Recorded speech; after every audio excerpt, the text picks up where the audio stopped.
नमस्कार मंडळी, आज आपण बनवणार आहोत कोलंबीचे थपथपीत कालवण. आणि ह्यासाठी मी ह्याच्यामध्ये वांगा बटाटा सुद्धा ऍड करणार आहोत बरं का.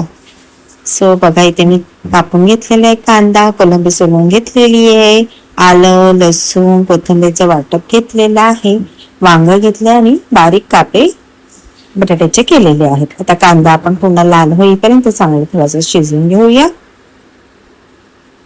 झाकण दिल्यानंतर लवकर शिजला जातो, पाहू शकता तुम्ही. आता ह्याच्यामध्ये आपण बटाटा आणि वांग ऍड करू.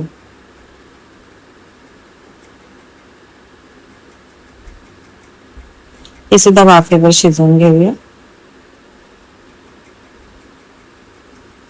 पाहू शकता तुम्ही, बटाटा शिजत आलाय.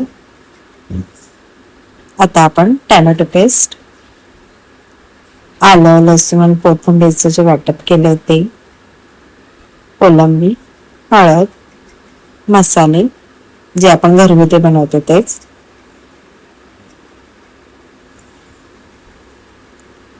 सर्व व्यवस्थित मिक्स करून घ्यायचं आहे. पाणी आपोआप सुटतं, त्याच्यामुळे पाणी जास्त घालू नका. चवीनुसार मीठ,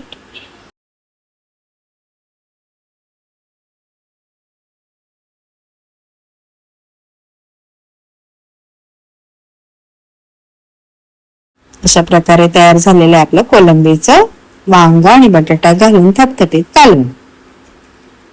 तुम्ही करून बघा, तुम्हाला फार आवडेल रेसिपी.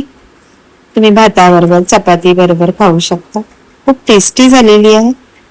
तुम्ही करून बघा, तुम्हाला खूप खूप आवडेल, घरच्यांनाही आवडेल.